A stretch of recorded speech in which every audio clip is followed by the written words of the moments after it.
Yeah. So we have some interesting. It served things. its purpose. Well, it served a purpose, and it's paid off because you just said 15-year-olds and Spotify and people are finding music from 1968, 1970. Do you think that the way playlists are set up now with the internet, do you think there's a gatekeeper sense to it? What's your thoughts? I think that's helpful. I loved it. The curated music. The curated music, for me, is a great thing. I think that that's important.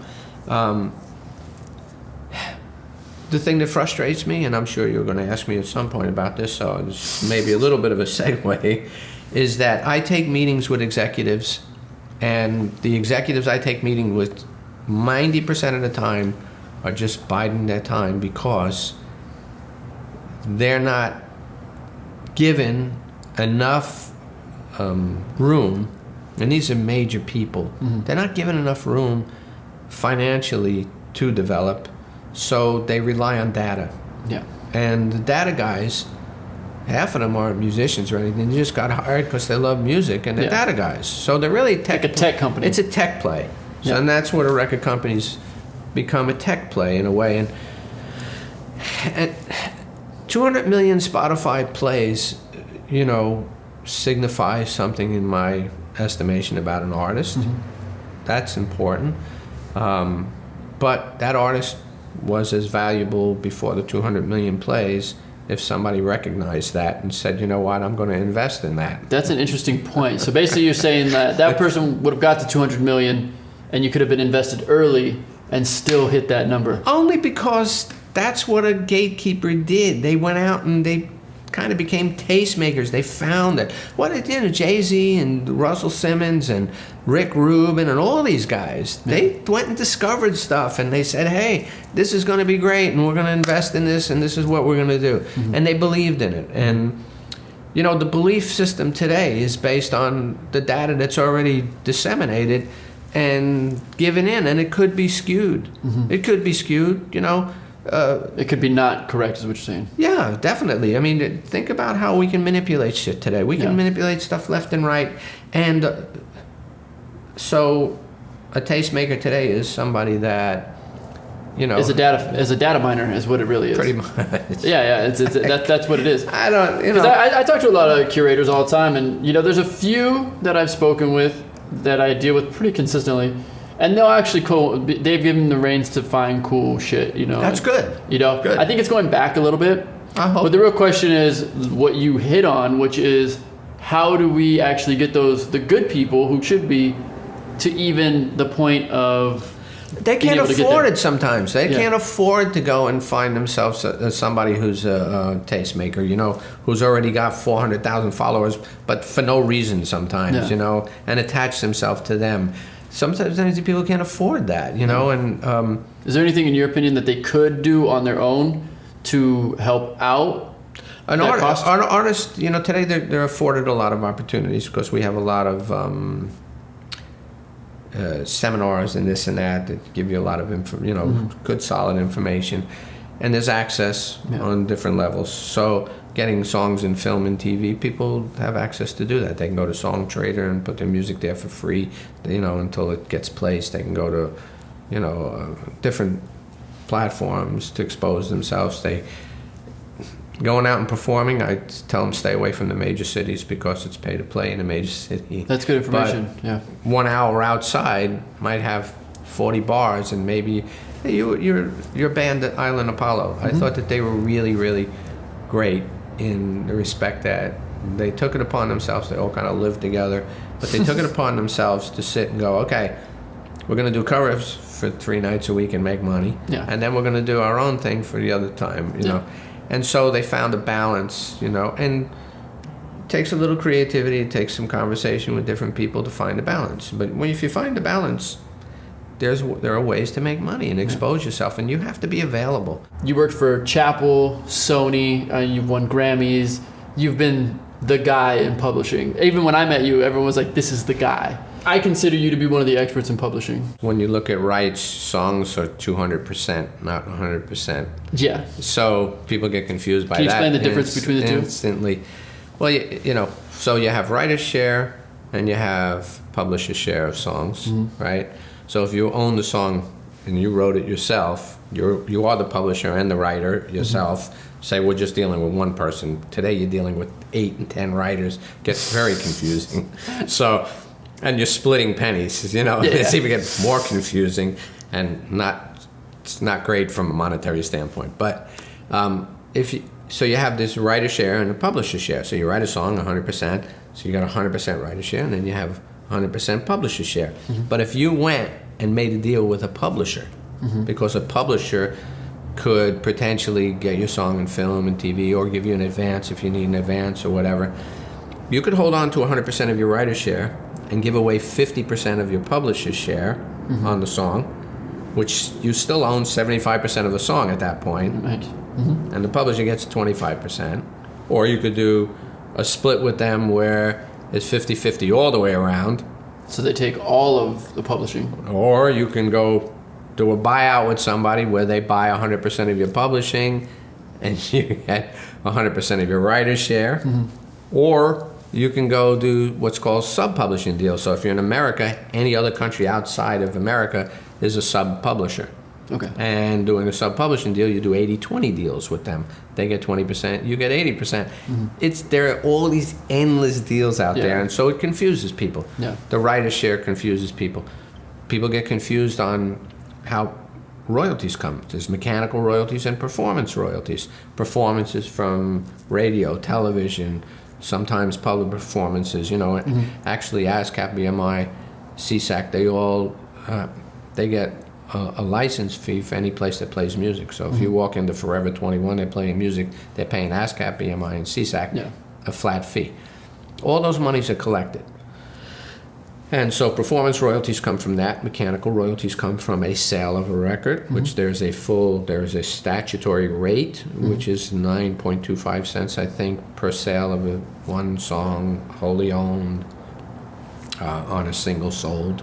And then there's mechanical income comes from anything licensed, film and TV, and that gets complex because there's a master ownership and a publishing ownership. Okay, so now I've just thrown out 20 different scenarios for you to sit and go, huh? And that's why publishing is complex. Yeah. And the publisher's roles changed a bit. Yeah. And so how has shifted. it changed? Well, when I got into publishing, had sheet music. No, the people used to come in and play the song on a piano, or a guitar, and somebody would have to make a demo. We'd have demo studios in the publishing, and a lot of times that song wasn't the artist themselves. It was somebody just who wrote a good song, and somebody said, "Oh, I can hear that song being cut by Whitney Houston," and then they made a demo that they thought would suit her, pitched it like that. Okay. So right there was one function that today they don't really do as much of. They still do demos and all, but they don't. A lot of times, publishers not signing a writer saying, "Oh, he's going to be a great writer for this artist, that artist, and this," because most of the artists are involved in the writing process today. Yeah. Okay. Technology has given them so many tools at home. Everybody's a writer, and then you've got this other thing going on where I need a top liner, I need a guy to do the B section, I need somebody to clean the bathroom, I need somebody to bring the water. Everybody gets a writer percentage. And that started with hip hop. Yeah. Because Posse used to come in, of 8 guys, and 8 guys would be sitting there, 2 guys are writing, and 8 guys are on the writers thing, and it'd be like, when I was working at MCA, it was amazing the arguments about, I wrote 6 words, no, I wrote 12, and that's how we started the split sheets. That's why split sheets exist. Really? They wouldn't exist if it wasn't for that. People just claiming in. Just. I did that. I won't name names, but 2 big Name writers. names, No, man. no name names. I'm not doing that. Two people, 2 big writers I was working with at MCA, right? One used to be signed to me. One worked at MCA. Come together. They go, "Oh yeah, we want to work with each other." One says, "Hey, I need a chorus and some lyrics in here and a melody and blah, blah, blah, blah." Thing is finished. Song's great. Really, really great. One of the writers comes in and goes, "They only gave me the melody and the chorus and the lyrics. I'm only giving them 20%. I said, "You're out of your mind. I'm not going to accept 20% for that. That's half of the song. Yeah. There's only 2 of you, so 50-50. And we started having a lot of discussions internally about 3 people in a room, 33 and a third. I don't care who does what. Yeah. Because if you looked at a Beatles song or something and just go, "Hey Jude," that's great melody right there. "Hey Jude," the title, blah blah blah blah blah. And then there's na na na na na na na. No. Okay, what's more important? What is it? The melody in a verse? Is it? It doesn't make a difference. Yeah. It's a whole piece. There's an entirety of something, gets done. So we started discussing to say, hey, 5 people in the room is 20% each. 4 people in the room, 25% each. Make it simple, unless you put a split sheet in front of somebody in advance and they agree to it. Yeah. I'm a big preacher now because of so many people in the room, the split sheet at the beginning. I believe in that. If you're working with people, you should have that. But they hate it. Everybody hates it. Because look, you're in that creative process and right away, contract. That's what it's like, a contract, And the person I was talking to yesterday about production, I said, well, I want to drop a little agreement. And they go, oh, I've never done that before. And I said, well, you have to protect yourself. I've lost a lot of money not protecting myself over time or with bad attorneys. You have to really, really protect yourself because it's a business. Yeah. It's the music. Excuse me. It's the music business. Music business.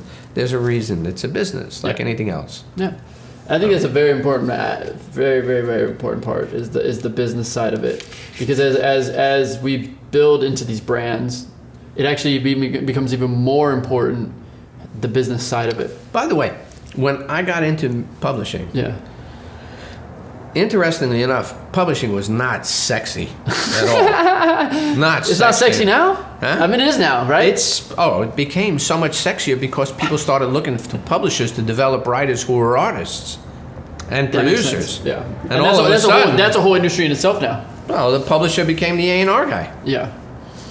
So, but when I got in, it wasn't sexy, and I was kind of bummed a little bit because I was an artist and a producer. But I had a great opportunity. Yeah. And the opportunity turned into a career. So, but if I would have closed myself off to it, I always wanted to be an A&R guy, A&R. I finally got the opportunity to do that, But it wasn't sexy, and I think about it today, and I think about how publishers are they're like DJs in the respect. DJs have become huge, celebrities, and some of the publishers are huge celebrities. Like the publishers are kind of the gatekeepers in themselves now. They're like the man. Like they pick the curated music. They pick where it's going to go to, what they're going to submit to video games, and video games have become the platform for distributing new music. It's kind of the curated way to break artists now. Huge. How do video games? Did that change the game of publishing? No, it just added to the income stream. Okay. Because we were losing income stream from no sale of records because we have no more retail outlets. So video games came in at the perfect time. It's I don't know how many billions in China. I just did a panel at UCLA about China and the record business there, and video games are surpass all the money. Yeah. And here it's billions. It's a huge business. Gaming's huge. So it just adds to the bottom line of publisher's income, for a writer and publisher. Okay, so here's a quick weird question that a lot of people will probably have, and no, I didn't buy this jacket in the wrong size. No. That is a weird question. That is a weird question. Maybe you can answer this because I get asked this all the time by young artists and producers and stuff, and I really don't have an answer. And they seem to do the same thing. What's the difference between BMI and ASCAP? I'll give you a huge difference for me. Yeah. I've been signed to BMI since 1974 or 75, something like that. The BMI was started by broadcasters. Okay. ASCAP was started first, the American Society of Composers, Authors, and Publishers. Mm-hmm. So it's actually the writers and the publishers and the owners of rights. Okay? Mm-hmm. Now, and then CSAC was the third one, and they're a European agency, and they came about later, and they actually charge money. BMI and ASCAP are non-profit. Okay? That's a good point. So they're not-for-profit or non-profit? No, not-for-profit. So what they do is money that comes in goes out to their writers, except for their overhead. Oh. ASCAP this year has had a banner year. 88% of their money goes to the writers. Wow. That's huge. They're over $1 billion something. And what I like most about ASCAP, and I shouldn't be saying this because I am a publisher for all three because I have writers signed to me who are all three. But as a writer, I'm still with BMI. Mm-hmm. BMI is broadcasters. So if you look at the reality of we're fighting for more money from broadcasters. And they're the broadcasters. ASCAP will go all day long to Washington to fight for their writers. Got it. So the new act that was just passed, which I'm drawing a blank from the Music Modernization Act was, this has all been a lot of lobbying.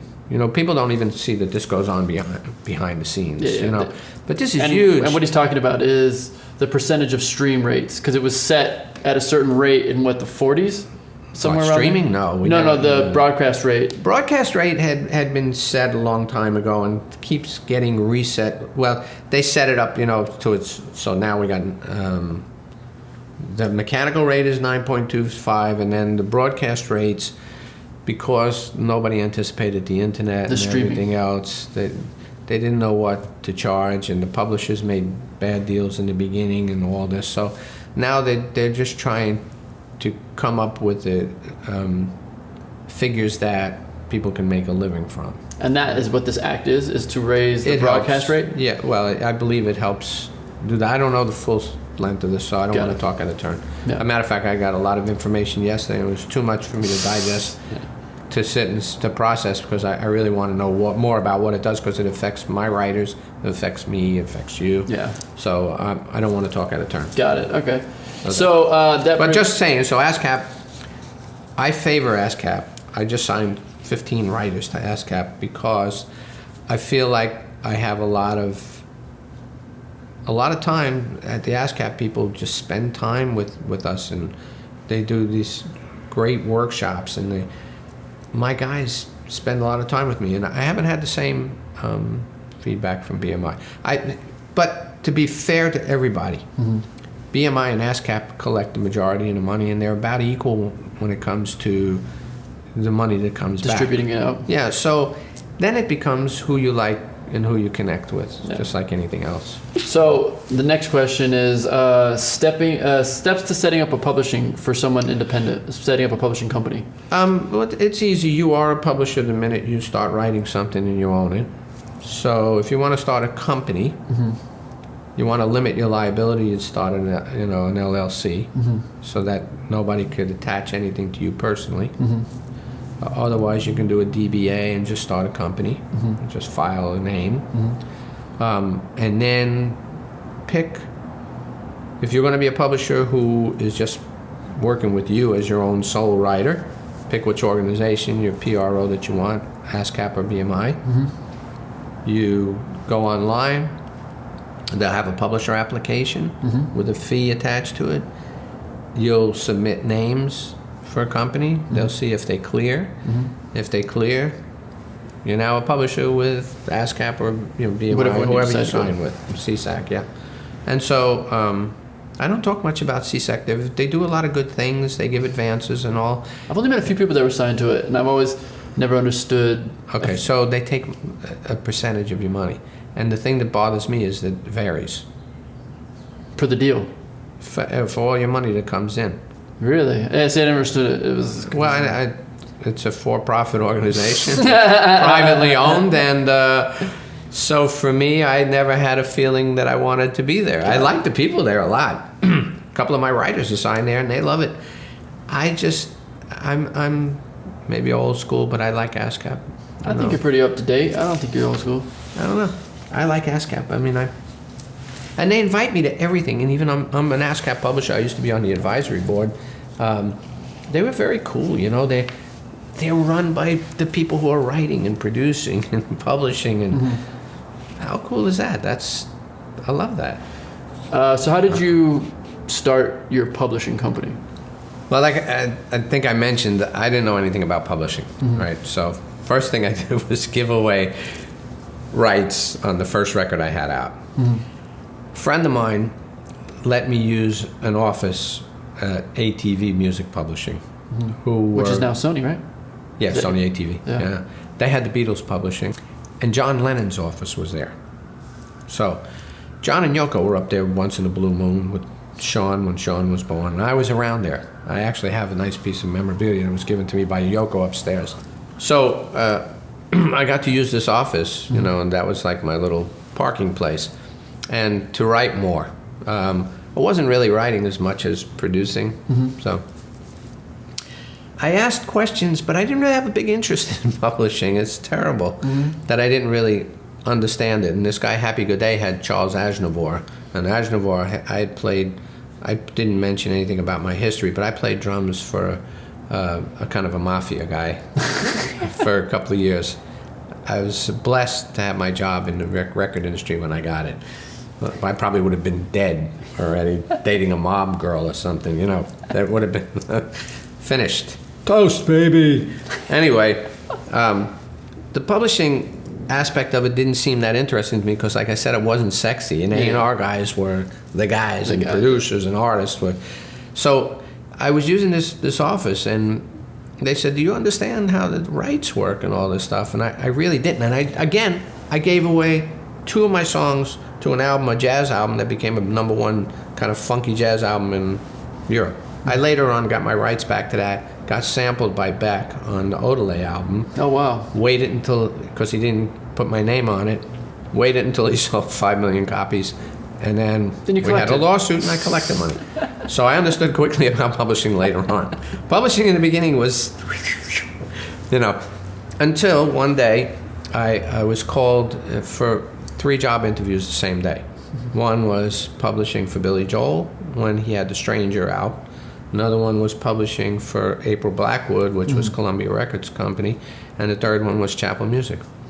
Wow. And I had been talking to publishers, and I didn't really understand. I just was looking at them as, oh, I'm a writer, so I can get an advance from a publisher. Yeah. I wasn't reading books on it or anything like that. I was reading Record World, Billboard, and Cashbox, 3 magazines every week religiously to see who was in the industry, because I was teaching myself an industry I didn't know. You know, so that's a good point. So you researched it yourself. You went with the tools that you had and did the work. We had a great thing going on. Yeah. Columbia Records was on 52nd Street. Right across the street was this place, the Hamburger Train, and another place to eat. All the executives used to go there and eat. So if you recognized their picture in Billboard and you saw that they just signed Boston, and you saw Bruce Lundvall and Ronald Luxemburg, you went and sat down when they ate lunch at the same place and you said, "Hey, I'm Bob Cutarella." And that's how I got mentors. Oh, wow. They literally said to me, "Hey, you know, we're doing a showcase for Boston tonight. You want to come?" And I got invited by things like that. It was amazing. It was, and I think part of it is to do was because I was eager and gregarious and I was listening, and you know, that happened more than not. Yeah. And so getting into publishing, when I got it, I chose the Chapel job, which is a whole nother story, and I don't think you probably have time for that, but it was a great story because my boss became my... We'll probably have an episode 2 with you. I'm pretty sure we're going to continue a lot of stuff. That's good. then ask me about how I got my job at Chapel, because the day I got my job in Chapel, I had no clue I had the job. And I went home and I ripped my last pair of shoes that I had, and I was screaming like you would not believe on the train, like a drunken sailor. I was like, "Oh, my son, it's right there." I got home and I got the call on the machine saying, "I need you to come in." They'd hired somebody already, and then they fired him before they could hire him, and they hired me. So it was a great entree, you know. We'll have to dive into that next time for sure. So that's kind of, you know, I got into publishing by accident and learned as I went along. You know. What are, quickly, 3 things that you think up-and-coming brands and artists can do to, your thoughts on, there's a few things they can do? Recognize, number 1, that you are a brand, okay? Understand what your brand essence is. You know, when you talk about brands, BMW, the ultimate driving machine, they've continued that forever. That's what that brand is. And they supported it in every way possible. Rolling Stones, raucous rock and roll, blah, blah, blah. Everything about them signifies what that brand is. So try to understand your brand, number 1, and know that you are a brand and that's what you're representing. So be prepared. Number 2, be prepared. You have more information and more tools than people have ever had to enter a business today than ever. You can research that business backwards, forwards, whatever you want to do. Be prepared. And then show up with the highest quality of work that you can do. Yeah. And be open to learning. Always be open to the experience of learning. But show up with the highest quality. Too many times people go, "Oh, that's okay, that's good, that rhymes with this and it." really? Does that really make it? You taught me something. So I always learn. I always learn. And so in the process of writing with you one night, you had a different approach to the chorus part of a song that we did with DeGrazio, Underwater. Oh yeah, I like that. Which I thought was a very cool vibe, very different, because it wasn't traditional. And I wouldn't have gone there. And so for me, it was really important to be open and to see where you were going to go, and think to myself, okay, you can learn from everybody every day. There's always something you can learn, and it's not. And so your ego has to be flat. It's no ego. Yeah. This is like everybody's equal. This is like you're on everybody's same ground, same whatever. And if we learn to do that in life, just in general, we wouldn't have all the problems we have just in our societal problems. You know, we worry about religions and race and this and that. If it was more like music, and if we approached it more like that, just every day, I think we'd have an amazing. We have an amazing world, but we'd enhance the experiences in living in the world.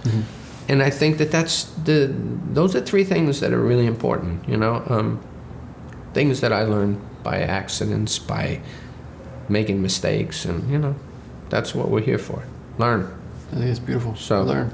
So, what are a few pitfalls in publishing that people should like avoid, in your opinion? I mean, it's you have to understand what publishing deals are when they're offered to you. Yeah. I've had people come to me with deals and say, I'm signing this deal because I need the money or this and that. I said, understand if you are offered a deal, what that deal is. Yeah. Usually it's good to know to bring it to a music attorney, not an attorney, a music attorney. But you could be mortgaging your life. You're sacrificing 5 or 6, 7 years of your life for $5,000 because you need $5,000 at the moment, and then all of a sudden find that you're locked into a deal that you're never going to get out of it. Yeah. Because really, most contracts favor the company. Yeah. They don't favor the writer. So I've seen that a lot. I've seen that with Grammy winners who I've worked with and stuff like that who can't get out of their deals. That's a huge pitfall. That's number one. Number two, understand that if you have one person that you love at that company and you're signing for that reason, that's not the best reason because people come and go. I hate to say That's a good point. People do not last in our industry at a company a long time these days. People don't get a lot of shots these days. Like, I had a lot of shots, so I wasn't worried about getting fired because I had a lot of shots, And I figured if 1 out of 4 worked, I'm gold, Yeah. And I think in the record companies, Phil Q was telling me if they had 1 out of 8, it paid for the other 7. Yeah. So 1 out of 8 had a click, Yeah. Now it's 1 out of 1. That's unfortunately the reality. So that's the big pitfall of this, unless you have a key man clause, like, you can jump once that person goes, if they go. Those are 2 pitfalls. When you go into a writing situation, understand what that is, because another person might be signed to a publisher or an artist might be signed to a publisher. And an artist might have in their recording agreement and their publishing agreement that they're locked into a 3/4 rate. Yeah. And sometimes they may ask you to be locked in with them, otherwise your song's not going to end up on the record. Yeah. And now all of a sudden you're getting 3/4 of whatever, and I don't know how many writers you have. Those are 3 things right there that I know are pitfalls. I think those are great. I think those are like the strongest one because I think being super aware of what you're going into. But that's anything. Yeah, that's true. I mean, you know as well as I do. We can only go so far down that road. Yeah. Just like any relationship you get into, you're taken by certain things in the beginning, and then all of a sudden, the layers peel off. Yeah. So a publishing deal could be the same kind of situation if you're not careful. I've had one guy in particular. I felt bad for him. He signed with this one guy. I said, that's great. The guy has never showed up at a gig. They're giving nothing. He got a small advance. He's locked in for God knows how long, and can't get out. They're not going to let him out because they know what they got. It's like, okay, yeah, sorry, pal. You just but everybody learns in their own way. But those are 3 pitfalls that I know right away. Demo costs, how you split demo costs. Talk to people up front about that. there's all kinds of little tricky little things that happen. What's the retention period in a publishing deal? You don't. I think those are things we'll follow up probably the next time we bring you, because those are good points as well, like retention, worldwide rights. So we're definitely going to have to bring you back to kind of discuss that, because that's a whole nother... I have to bring you back into my place. We're going to come back into his place. Yeah, so Bob's going to have to invite us into his place. I have to change the decor by the next time. Oh, Jesus. Then I have to get some new pieces or something here. I don't know. We'll do it the other way. The other way, yeah, switch it around. But I appreciate you coming in, or letting us come in. My pleasure. It was my pleasure. As always. For you, anything, my friend. And one last thing. Sure. How can people contact you for mentorship, for publishing advice, for music production? I do have robertcutarella.com is my website.